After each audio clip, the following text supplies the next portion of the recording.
Hello friends, welcome in my YouTube channel B Ed for you. Friends, आज हम एक और नए प्रकरण और सामान्य विज्ञान के प्रकरण संतुलित भोजन पर अपनी दैनिक पाठ योजना बनाने वाले हैं। तो चलिए इसे स्टार्ट करते हैं।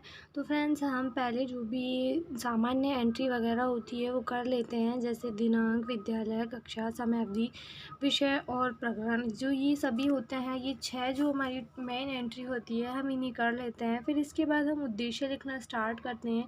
तो चलिए इसके उद्देश्य देखते हैं। तो इसका पहला उद्देश्य है हमारा ज्ञान।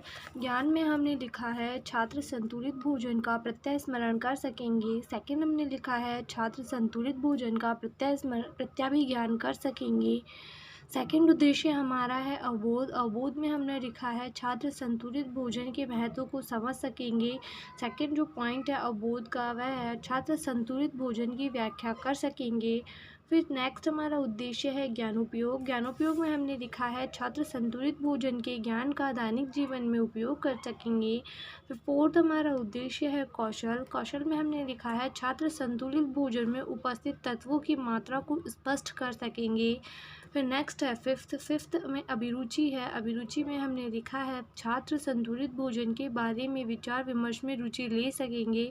और नेक्स्ट है अभिवृत्ति। अभिवृत्ति में हमने लिखा है छात्र संतुलित भोजन के प्रति वैज्ञानिक दृष्टिकोण उत्पन्न कर सकेंगे। इस तरीके से हमारे उद्देश्य कंप्लीट हो गए हैं। चलिए अब पूर्व ज्ञान देखते हैं। ये देखिए फ्रेंड्स, पूर्व ज्ञान में हमने लिखा है विद्यार्थी संतुलित भोजन के बारे में सामान्य जानकारी रखते हैं।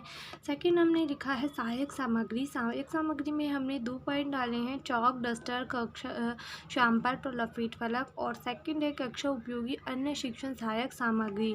फिर विधि और प्रविधि जो हम लिखेंगे, तो विधि हमारी यहाँ पर है प्रदर्शन सहित व्याख्या विधि और सेकंड है प्रश्नोत्तर प्रविधि। अब है प्रस्तावना प्रश्न। तो प्रस्तावना प्रश्न के लिए हमने 3 कॉलम बनाए हैं, क्रम संख्या, छात्र अध्यापिका क्रिया और छात्र क्रिया।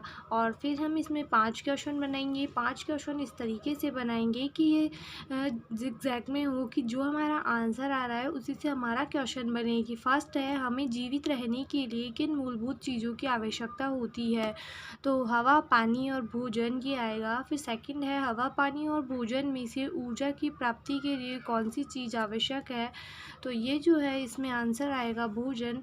फिर सेकंड है थर्ड है हमें किस प्रकार का भोजन करना चाहिए, तो ये इसका उत्तर आएगा संतुलित भोजन। फिर फोर्थ क्वेश्चन हमारा है संतुलित भोजन में क्या आता है, तो इसमें आएगा हरी सब्जी, दाल, फल इत्यादि। फिर इसके बाद फिफ्थ क्वेश्चन है हरी सब्जी, फल व दाल, रोटी में से कौन से तत्व पे उपस्थित होते हैं, तो ये हमारा समस्यात्मक प्रश्न हो जाएगा। तो चलिए इसका उत्तर हम हमारी दैनिक पाठ्य योजना में देंगे। यहाँ पर देखिए उद्देश्य कथन में हमने लिखा है आज हम संतुलित भोजन के बारे में विस्तार पूर्वक अध्ययन करेंगे। फिर इसके बाद प्रस्तुतिकरण टॉपिक स्टार्ट हो जाएगा। इसके लिए हमने 4 कॉलम बनाए हैं, शिक्षण बिंदु, शिक्षक क्रिया, छात्र क्रिया और श्यामपट्ट सार। अब यहाँ पर शिक्षक क्रिया में हम विकासात्मक प्रश्न बनाएंगे। तो हमारे 3 विकासात्मक प्रश्न इस तरीके से बनेंगे।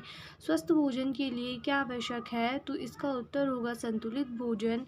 सॉरी, ये स्वस्थ भोजन के लिए नहीं है, स्वास्थ्य के लिए है शायद।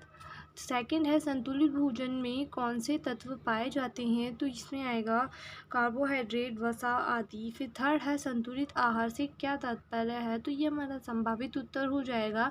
अब हमारी शिक्षण बिंदु डालेंगे संतुलित आहार और इसके अंदर छात्र अध्यापिका कथन में हम इसे समझाएंगे कि संतुलित आहार क्या होता है। तो देखिए इस तरीके से हमने यहाँ पर लिखा है कि ऐसा आहार जिसमें उपस्थित सभी आवश्यक तत्व उपस्थित हो संतुलित आहार कहलाता है। संतुलित आहार में कार्बोहाइड्रेट, प्रोटीन, वसा, खनिज लवण व विटामिन आदि सभी तत्व उपस्थित होते हैं। संतुलित भोजन शरीर को रोगमुक्त रखने हेतु व शरीर की वृद्धि व विकास के लिए आवश्यक है। फिर यहाँ पर लिखा है 10 से 18 वर्ष की आयु वर्ग हेतु कार्बोहाइड्रेट 130 से 150 ग्राम, प्रोटीन 78 ग्राम, वसा 22 ग्राम, खनिज लवण 660 ग्राम जल 2 से 3 लीटर, विटामिन व खाद्य परिशे संतुलित आहार में उपस्थित होने चाहिए। संतुलित आहार में सभी तत्व उपस्थित होने के कारण शरीर की वृद्धि एवं विकास प्रचुर मात्रा में उपस्थित होते हैं। इस भोजन को लेने से शरीर में रोग उत्पन्न होने की संभावना नगण्य हो जाती है। इस तरीके से हमारा ये पहला शिक्षण बिंदु कंप्लीट हो गया। अब हम यहाँ पर छात्र क्रिया में देखेंगे। तो यहाँ पर छात्र क्रिया में हमने लिखा है, विद्यार्थी ध्यानपूर्वक सुनेंगे और महत्वपूर्ण बिंदु उत्तर पुस्तिका में नोट करेंगे। और देखिए यहाँ पर इसके शामपठ सार में हमने लिखा है, ऐसा आहार जिसमें सभी आवश्यक तत्व उपस्थित होते हैं संतुलित आहार कहलाता है। फिर इसके बाद में हम यहाँ पर विकासात्मक प्रश्न स्टार्ट करेंगे सेकंड शिक्षण बिंदु के। तो ये हमने बनाए हैं। फर्स्ट है, हमें कैसा भोजन करना चाहिए, तो संतुलित भोजन। सेकंड है, हमें भोजन कहाँ से प्राप्त होता है, पेड़ पौधों से। थर्ड है, खाद्य रेशो से आपका क्या तात्पर्य है, तो ये संभावित उत्तर हो जाएगा। यहाँ पर हमने देखिए सेकंड शिक्षण बिंदु डाला है खाद्य रेशे, और अब हम इसमें छात्र टॉपिक का कथन में समझाएंगे। खाद्य रेशे शब्द का प्रयोग सर्वप्रथम हिप्सले नामक वैज्ञानिक द्वारा किया गया था तथा छिलके वाले अनाज, फल व सब्जियों में सेलुलोज नामक रेशेदार पदार्थ पाए जाते हैं जिन्हें रफेज कहते हैं। रफेज भोजन में पाचन व अवशोषण में सहायता करते हैं। रफेज के कारण भोजन आंतों से चिपकता नहीं है। ये ग्लूकोज व जल को अवशोषित कर डायबिटीज़ के खतरे को कम करते हैं। खाद्य रेशे का पाचन मनुष्य की छोटी आंत में न होकर बड़ी आंत में किण्वन द्वारा होता है। इस तरीके से ये कंप्लीट हो गया। अब हम यहाँ पर देखिए छात्र क्रिया में लिखेंगे, विद्यार्थी ध्यानपूर्वक सुनेंगे और महत्वपूर्ण बिंदु उत्तर पुस्तिका में नोट करेंगे। इसके बाद में हमने यहाँ पर शामपठ सार में लिखा है, सब्जियों में सेलुलोज नामक रेशेदार पदार्थ पाया जाता है जिसे रफेज कहते हैं। इस तरीके से हमारा दूसरा शिक्षण बिंदु कंप्लीट हो गया। अब हम तीसरे शिक्षण बिंदु के लिए विकासात्मक प्रश्न बनाएंगे। तो पहला विकासात्मक प्रश्न है, खाद्य रेशे का पाचन कहाँ होता है, बड़ी आंत में। सेकंड है, अगर हमें संतुलित भोजन ना मिले तो क्या होगा, तो रोग उत्पन्न हो जाएगा। फिर इसके बाद में यहाँ पर हमारा तीसरा शिक्षण बिंदु है, संतुलित भोजन की कमी द्वारा होने वाला रोग क्या कहलाता है, तो ये हमारा संभावित उत्तर हो जाएगा।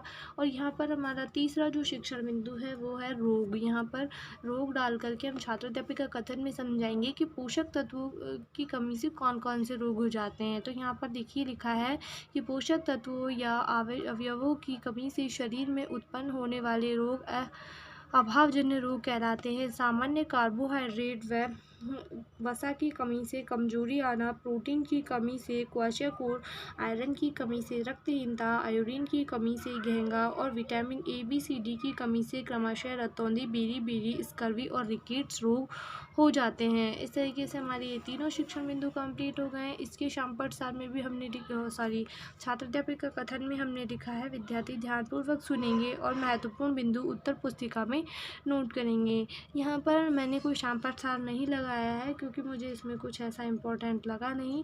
अगर आप चाहें तो यहाँ पर ये रोगों के नाम लिख सकते हैं कि किसकी कमी से कौन सा रोग होता है। अब चलिए नेक्स्ट हम इसके पुनरावृत्ति प्रश्न देखते हैं। तो यहाँ पर देखिए 3 पुनरावृत्ति प्रश्न। संतुलित भोजन को परिभाषित कीजिए। सेकंड है, खाद्य रेशे क्या होते हैं समझाइए। थर्ड है, vitamin A B C D की कमी से होने वाले रोग बताइए। फिर यहाँ पर मूल्यांकन प्रश्न स्टार्ट हो जाएंगे। पहला है, सही विकल्प का चयन कीजिए। में फर्स्ट है, क्वाशियाकोर रोग होता है विटामिन की कमी से, व प्रोटीन की कमी से, वसा की कमी से और कार्बोहाइड्रेट की कमी से। सेकंड क्वेश्चन है, विटामिन डी की कमी से होने वाला रोग है बेरी, स्कर्वी, रतौंधी और रिकेट्स। फिर इसके बाद सेकंड क्वेश्चन है, हमारा रिक्त स्थान की पूर्ति कीजिए, जिसमें हमने थर्ड है, रिक्त स्थान डायबिटीज़ के खतरे को कम करते हैं। फोर्थ है, आयोडीन की कमी से रिक्त स्थान रोग होता है। फिर है, एक पंक्ति में उत्तर दीजिए। यहाँ पर फिफ्थ क्वेश्चन बना है, संतुलित भोजन में क्या क्या पाया जाता है। और सिक्स्थ यहाँ पर है, रफेज क्या होता है। फिर गृह कार्य में हमने यहाँ पर लिखा है 10 से 18 वर्ष के बच्चों को कौन कौन से पोषक पदार्थ या पोषक तत्व चाहिए, विस्तार पूर्वक समझाइए। इस तरीके से हमारी जो संतुलित आहार प्रदानिक पाठ योजना है ये कंप्लीट हो गई है। आई होप आपको वीडियो पसंद आई होगी। वीडियो पसंद आई हो तो लाइक कर देना, चैनल पर पहली बार आए हो तो सब्सक्राइब कर लेना ताकि आने वाली वीडियोज़ के नोटिफिकेशन आपको मिलते रहें। मैं इस चैनल पर तरह तरीके की दैनिक पाठ योजनाएँ सभी सब्जेक्ट से रिलेटेड अपलोड करती रहूँगी। Thank you for watching my videos.